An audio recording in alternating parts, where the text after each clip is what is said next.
Olá, queridos. Olá, queridas. Sejam muito bem-vindos à nossa programação. É uma alegria ter você aqui conosco. Muito obrigado pelo desejo de passarmos esses momentos juntos, não é, Eliane? Sim, né, Mirtz? Porque para nós é sempre um prazer, a gente conversa coisas diferentes. Hoje é um assunto bem interessante, às vezes um assunto mais bíblico, mas também muito interessante para vocês conversarem em casa. Hoje nós vamos falar sobre o cristianismo e a cultura e encontrando um equilíbrio. Encontrando um equilíbrio, porque talvez eu prefira que essa seja a palavra-chave, esse equilíbrio, né? Porque pensar sobre a vida cristã e sobre a cultura que nós vivemos, ou neste momento, parece ser um assunto complexo demais e até polêmico, se a gente for pensar, Isso, né, Eliane? bem polêmico. Porque quando nós estamos falando sobre a cultura do nosso tempo, viver essa cultura, nós nos lembramos que nós somos cidadãos de dois reinos. Então, existe uma cultura do reino espiritual que nós vivemos junto com uma cultura secular, uma cultura que está aí, né? São bem diferentes em algumas em alguns situações, aspectos, sim, completamente. E precisam, como você disse, ser vivido de uma maneira harmoniosa e equilibrada, né? E sabe, aí você pode pensar assim, mas a palavra cultura, como é que ela aparece na Bíblia? Eu já vou deixar claro para você que escrita dessa maneira, cultura, você não vai encontrar na Bíblia. Você vai encontrar quase que todos os sinônimos dela, né? Porque a definição de cultura é um conjunto de coisas, de atitudes que vão ser compartilhadas, né? E vai caracterizar ou uma organização, até uma sociedade. A cultura sempre é o resultado de um comportamento, né? Então, como é que ela vai aparecer na Bíblia? Eu trouxe um texto para vocês que eu vou ler. Lá no livro de Ruth, o capítulo 4, verso 7, está escrito assim: Este era outrora o costume em Israel, enquanto a resgates e permutas. O que queria confirmar qualquer negócio, tirava o calçado, dava ao seu parceiro e assim se confirmava um negócio em Israel. Né? Pois é. Então, que interessante, né? O que será que fazia veracidade e cumpria o negócio? A palavra que está escrita aqui é costume. Então, qual era o costume daquela época? Qual era a cultura daquela época? Como é que se fazia um negócio? Bom, vou fechar um negocinho aqui com a Eliane para que não tem cartório, não tem assinatura, o que caracteriza a nossa cultura de hoje. Pegava meu sapato, dava para ela, se ela aceitasse, estava tudo bem. Ficava com o sapato como marca do negócio que foi fechado. Do negócio que foi fechado. Um tempo a gente soube muito bem disso, que era a palavra, né? O fio do bigode, você apalavrou, né? Você confirmou que está fechado. A sua palavra tinha veracidade, valor, garantia, né? E nessa época não devia ser muita palavra, devia ser o id dos pés, né? Enfim, algumas coisas assim, né? Então, quando nós estamos falando, né, são conceitos. Então, são valores. E são esses valores que criam a cultura ao nosso redor. Como eu disse para vocês, somos cidadãos de dois reinos, né? E nós vivemos, de acordo com o que a palavra diz, nós vivemos num mundo caído. Sim. Né? Este não é um mundo que Deus idealizou, ele idealizou o mundo perfeito. Isso. Houve a queda. Isso. E todas as coisas, não é só o homem, né? Tudo foi afetado pela queda da natureza, os animais, tudo, né? E houve, né, Mirtz, também, e há sempre, né, houve e há aquela ideia, assim, dos valores invertidos, né? Tem sempre alguém que pega uma coisa, vamos dizer aqui a família, que é um bem, que é uma joia preciosa para Deus, né? De acordo com a sociedade, algum tempo atrás, era a base da sociedade. Da sociedade, exatamente. E teve aí uma cultura, uma contracultura aí, uma inversão desses valores que misturou todos os conceitos e os valores mesmo sobre família. E realmente você vê isso é difícil, porque descaracterizou o homem, né? E sabe, e apesar de toda esta...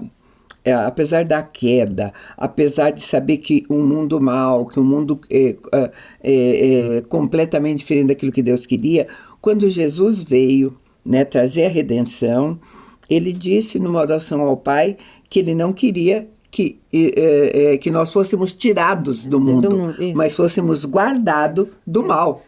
O mal está aqui, então a gente se guardar deste mal, né? É legal. Isso eu falo sempre pro meu filho, quando ele vai sair. Eu falo, olha, Jesus orou assim, Pai, eu não peço que os tire do mundo, mas que os livres do mal. E é assim que a gente tem que ter discernimento na hora de tomar as decisões, o lugar onde você vai, as companhias, né? Porque o mal está aí, o mundo está no mal, né? E sabe, então nós estamos falando de uma grande diferença de cultura do reino, de cultura... da nossa cultura secular, da cultura do mundo. Mas mesmo dentro da nossa cultura, nós temos grandes diferenças. Sim, né? Sim. Você veja, por exemplo, o nosso país, não dá para eu falar assim, olha, na cultura brasileira, porque se eu pegar estados, sabe? Os estados da federação, a cultura às vezes é completamente diferente de um estado para o outro. Você veja o Rio Grande do Sul, para nós aqui, né? É bem que é diferente, sul. Que é sul. Né? A gente diz os estados do sul, agora começa a subir. Norte, Nordeste, Centro-Oeste e tudo mais. E são diferenças, queridos, são diferenças em várias áreas. É diferença na fala. Olha o sotaque que caracteriza cada região, né? Exatamente. Então, é uns arrastado no Rio de Janeiro, é um cantado lá no Nordeste, né? Exatamente. Aqui no Sul parece que uma fala mais encorpada, né? Sim, né? Mais bonita. Mais pronunciada, né? É uma diferença, por exemplo, a palavra leite, né? Leite, eles dizem que o Sul fala leite, pronunciando corretamente. Leite. E Minas Gerais, que é alvo de todo mundo fala no mineirês, né? Sim, eles comem algumas palavras. Uma maneira de falar, tudo cortando algumas palavras. Eu acho que numa frase de 10 palavras, come 9. Né? Então, mas é o mineirês. Então, nós temos diferença de fala, nós temos diferença de comida, a comida de cada região. Pois é, a base basicamente é a mesma, mas a denominação e a forma de fazer é bem a mandioca que nós conhecemos aqui, né? A macaxeira no Nordeste. Não, mas tem umas coisas que a gente nem acha. Que nem acha aqui. Nem acha aqui, por exemplo. Jambuia. Sabe? Siriguela.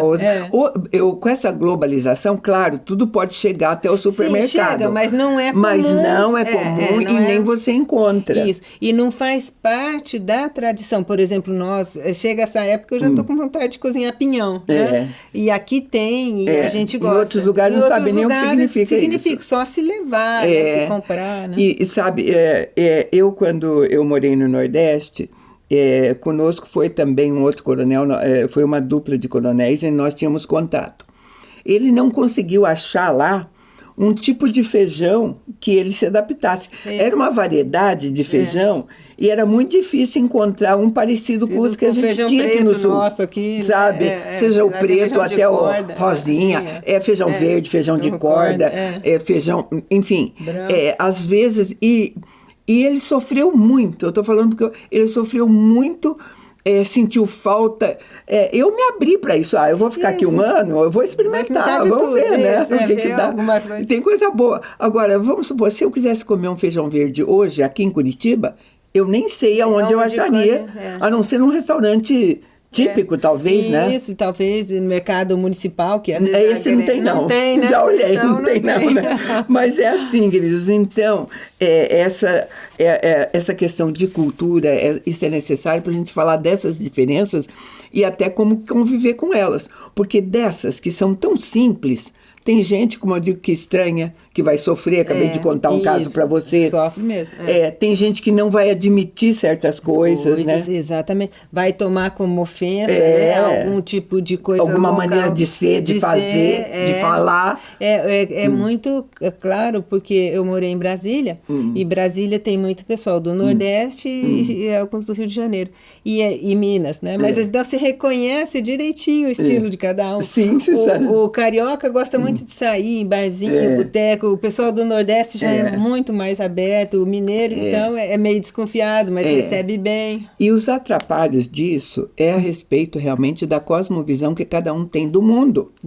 Sabe, o que vai atrapalhar vai ser isso. Porque também você tem uma cultura particular que você trouxe da tua casa. Isso. Você vai sempre dizer assim, mas na minha casa, a minha avó, desde o tempo da minha avó ou da minha bisavó, acontecia isso, aquilo, não é? É bem particular. Bem particular. A minha, então, que a família do meu pai é 100% italiana, tem todo um ritual lá de polenta na tábua. Umas coisas assim e tal. E assim vai desde a coisa. Então, tem a ver com a cosmovisão que você tem do mundo.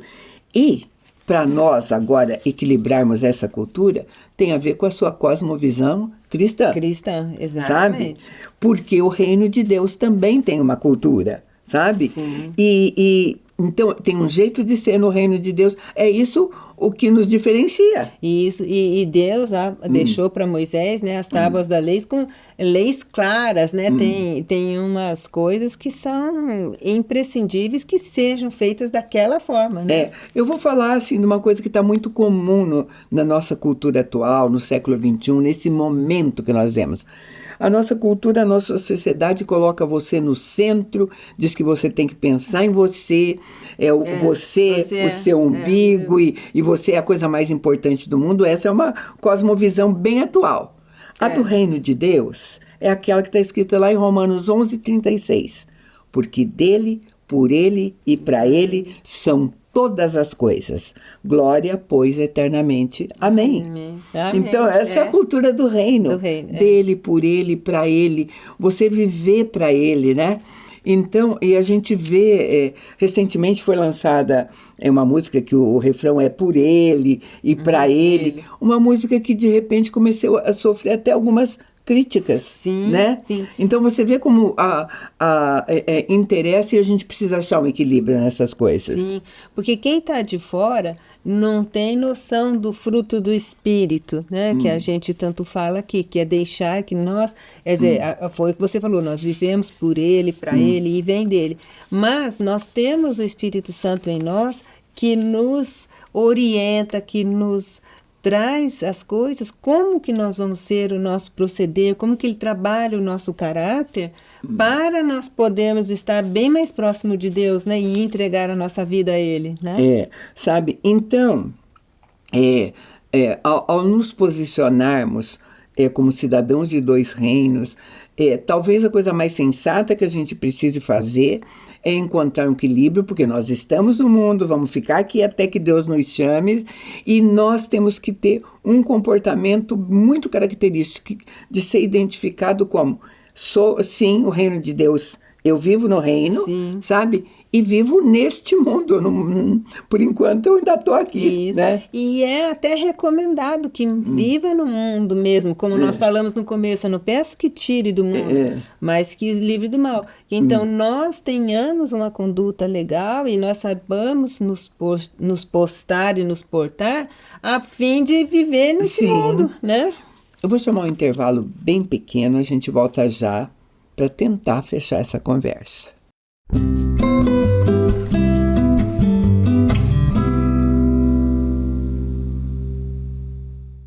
No mundo em constante transformação, nos posicionamos com a ética e a integridade. Alicerces para promover a justiça. Propomos o equilíbrio onde prosperidade e integridade caminham em conjunto, contribuindo para um mundo mais justo. Fortalecemos laços, conectamos propósitos, contribuímos com sua cultura. Juntos impulsionamos o desenvolvimento de negócios e relações éticas. Aqui a ética é nosso guia, a coragem, nosso caminho.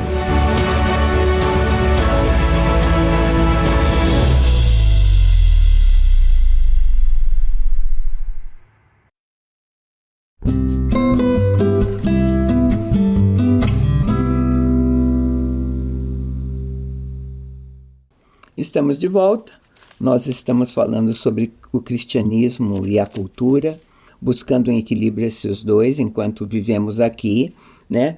Porque uma coisa muito comum, se você não tiver um bom entendimento, uma cosmovisão correta dos dois, sim, né? Sim. Porque a cosmovisão cristã de um lado e a cosmovisão do mundo de outro, encontrar um equilíbrio.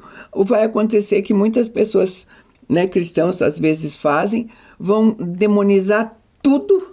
Isso, né? o que de um lado, do mundo. que é o que está ali no mundo, que não tem a característica, ou vão pegar o outro extremo, porque não dá para se viver numa bolha. Não dá. Dentro do mundo, eu vou isolar, eu vou viver num meio cristão, eu vou viver, virar um meme, vou viver dentro de uma igreja ou numa comunidade, né? Vamos criar uma comunidade, né? Tem alguns nos Estados Unidos, né, que eles fazem isso, né? Eles vivem fechados. Até a gente já viu um filme, né? Assim, da ilha lá. Né? Alguma coisa que tinha a ver com os Quakers, né? Na hora da colonização se mantém. Mas eles não têm nada, eles vivem fora do mundo. É uma história à parte. Né? E depois, assim, é difícil, porque quando você faz isso, volta o que a gente já falou, volta muito pro eu e uma espiritualidade isolada, né? Deus não quer a gente isolado, ou até tem alguns do chamado, né, que podem ser chamados para o celibato, para estar em oração e tal, mas são poucos esses chamados, né? E são opções individuais que você tem que olhar de maneira, né, específica quando analisa, mas a gente tem um entendimento de que geral, todas as coisas, inclusive o potencial do homem, tudo foi dado por Deus, por um Criador. Isso. Então, como é que nós olhamos e mexemos nessas coisas? A gente pode pegar algumas coisas. Vamos pegar, por exemplo, arte. Arte sempre fez parte da cultura. Sim. Você vai para a escola, você vai estudar na Idade Média, o que se fazia, depois no Renascimento, isso e aquilo, tá. A arte faz parte da cultura. Aí você vai dizer assim, bom, o cristão se converteu. Como é que fica em termos de arte? Porque acontece o seguinte, às vezes, eu falei essa história de demonizar, entregar tudo assim pro diabo. Eu depois que eu me converti, nunca mais fui a cinema, nunca mais fui a teatro, nunca mais, não tem umas coisas assim, né? Corta tudo, como se achando, porque isso são coisas mundanas. Não, tem coisas, por exemplo, um teatro, do qual eu experimentei lá em Pernambuco, que ele funciona só na Semana Santa, no período foi uma cidade montada para mostrar realmente a morte, a ressurreição, todo esse processo. É belíssimo. É a arte sendo usada para mostrar aquilo que aconteceu exatamente como estava na Bíblia. Né? Jesus usou muito de parábolas, né? Contar a história para pregar e falar. Eu acho que a arte, nesse sentido, é uma arte mesmo. Você contar uma história e ilustrar para o melhor entendimento, né? Uma expressão, né, do amor de cada um. Sabe? E assim a ênfase, né? A ênfase que se dá a isso como é que nós, então, devemos nos relacionar com essa cultura, desde com a arte, tudo. Vai haver, sim, e a gente não pode deixar de falar isso, uma porção bastante individualizada, porque eu disse, é a sua maneira de enxergar, sabe? Agora, eu não vou poder ser pedra de tropeço para isso, né? E nem o outro, porque hoje o mundo ficou meio chato por algumas coisas, porque criou-se em todos os sentidos, por exemplo, em relação à comida. Tem a turma que não come quase nada, porque, né? Acha que engorda, faz mal, sabe? Tá, né? Então é separado. Tem, por exemplo, veganos, tem vegetarianos, tem isso. E se você for conviver com eles, é uma discussão que ninguém chega a lugar nenhum, porque foram opções individuais, posturas individuais, né? Mas hoje tem pessoas que condenam quem come alguma coisa com açúcar ou que isso, aquilo. Não, faz opção. Isso em todas as áreas. É na comida, é na área sexual, é em tudo, né? Então, como é que se vai lidar com essas coisas, né? Porque cultura envolve todas essas coisas, você queira ou não. Né? Expressão, né? É expressão, né? Então, e ela vai marcar realmente, do jeito que se diz que uma cultura marca a riqueza de um povo, imagine a cultura do nosso reino, né? Então, nós temos que olhar para essas coisas. Já que todas as coisas, nós falamos sempre no processo da queda, tudo foi misturado, né? Como é que a gente reage a essas coisas? Hoje, por exemplo, um cristão diz assim, eu não quero trabalhar naquela firma, ele é bom em alguma coisa, tá? Ele se formou, ele tem faculdade, tudo. Mas eu não vou lá porque eu emprego porque não tem crente, ou porque... Não tem lógica essas coisas, você misturar isso com o reino. Você não está dentro de uma redoma, né? Chega lá e pode fazer a diferença, né? Ele vai ser o elemento a levar a palavra de Deus, né? Ele vai ser, às vezes, ou o sabe, às vezes, sabe, você... a ficar lá, independente dos outros, né? E vai ter que ter um discernimento. Eu lembro que numa outra conversa, eu contei isso. Uma moça que resolveu evangelizar no trabalho dela. E ela estava fazendo isso, aí o chefe dela a chamou. E disse, olha... É um direito seu, você pode evangelizar, mas no horário de trabalho... Não, é horário de trabalho. É horário de trabalho. E ela entendeu, do jeito que ela obedece às regras do reino de Deus, que diz ir de pregar e tudo, eu vou fazer isso onde eu possa e deva fazer. Então ela falou, pode... eu entendi o seu recado, o senhor pode contar comigo, eu não vou fazer mais isso. E avisou os amigos que quem quisesse alguma coisa a esse respeito, eles teriam outro horário. Isso. E tem uma fala assim, né? Você pode evangelizar ou pode dar demonstração do seu caráter de várias formas.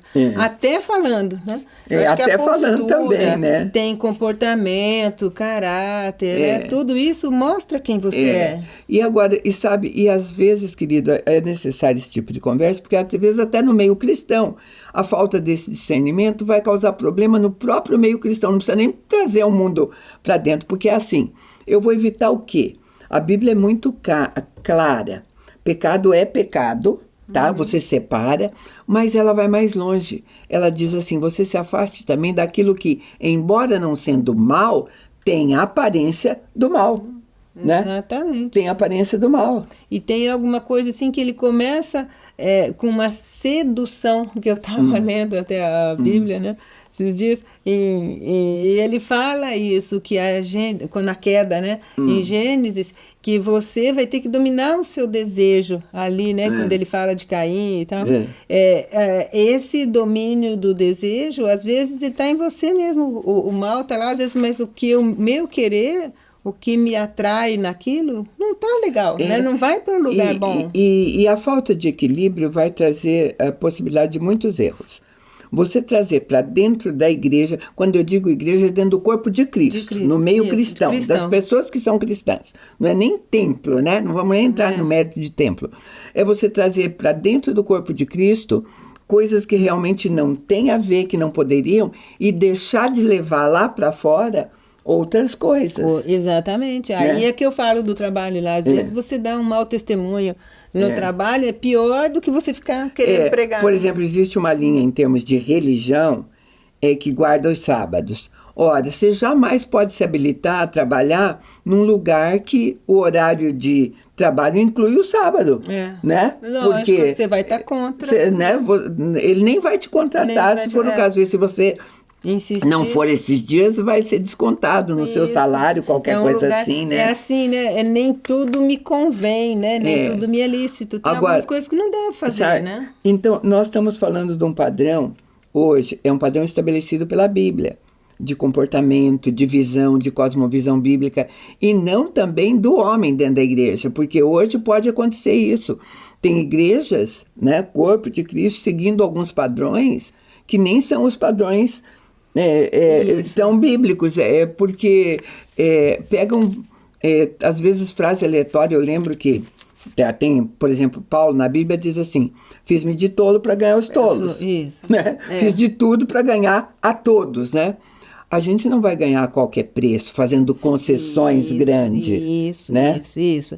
É você saber se portar no ambiente. Você chega a um ambiente que a conversa está muito simples, você se cala, né? Você não precisa entrar na deles, ou você não precisa imitar ou dar ideias, até para o negócio ficar pior ainda.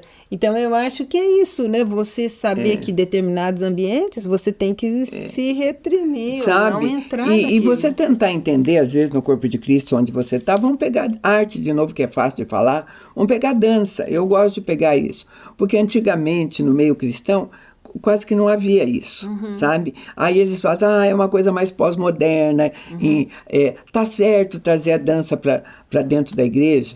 Não é problema de perguntar se está certo ou se está errado. A palavra diz que comendo, bebendo, fazendo qualquer outra coisa, você tem que fazer alguma coisa que glorifique a Deus. Se você for pegar o padrão de dança que nós temos no mundo hoje e trouxer para dentro do corpo de Cristo, você pode pecar, né? Sim. Mas a Bíblia fala, Davi dançava diante do Senhor, louvai o Senhor com dança, com tamborim, existe um padrão que glorifica o nome de Deus. Isso. Tem isso, você está correta nisso, e tem uma fala também que especificamente no culto, às vezes na hora da pregação ou uma coisa, não cabe determinadas coisas. Agora cabe num momento em que você está, né, sabe, louvando. Sabe, é um discernimento que você Isso. tem que ter, uma sabedoria que vem do alto, sabe? É claro, porque isso parece tão óbvio pra gente, mas às vezes pode ocorrer. Não sei. Um movimento de dança enquanto se louvam parece absolutamente natural para quem está louvando, porque inclusive ele até fecha. Agora, realmente numa outra situação, ou uma coisa ou outra, né? Ou você presta atenção, porque é uma questão até do nosso cérebro, né? Isso, e está explícito isso na Bíblia. Enquanto está a pregação, é para se prestar atenção. Exige uma seriedade, né? Sabe, o importante é você não pensar que na cultura secular existe alguma coisa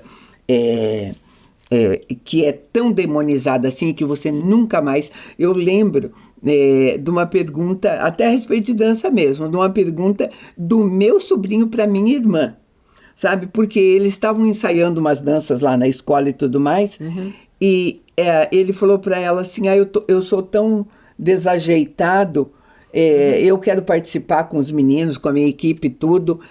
tem alguma escola de dança? Ela falou, você nem vai para a escola de dança, você nem vai dançar com os meninos na escola, você não vai dançar nunca, sabe?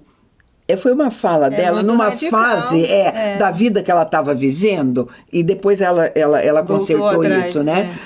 Mas ele ficou... Mesmo sendo um menino, ele ficou sentido várias semanas, ele deixou de participar, deixou de pertencer àquele grupo por causa de uma coisa tão simples, uma música folclórica que a escola estava oferecendo, né? Ter sido demonizada, né? E acho que tem também assim, a intenção do coração, né? Às vezes você está ali com uma intenção alegre de confraternizar, mas não de maldade, né? E nem está prestando culto a Deus ali, né? Queridos, o que a gente está falando não tem uma lista de certo e errado. Essa realmente é uma conversa com esse propósito. Fazer uma reflexão individual. Porque essa reflexão, no fundo, se você pensar, é bem individual, né? Sim. Você tem que olhar como eu estou olhando para essas coisas. Não é só como todo mundo está olhando, né? Nós já mostramos que existem 1000 possibilidades. Então, como você tem olhado? Você tem buscado encontrar esse equilíbrio? É a pergunta que a gente deixa para você, convidando você para estar conosco num próximo programa. Deus te abençoe.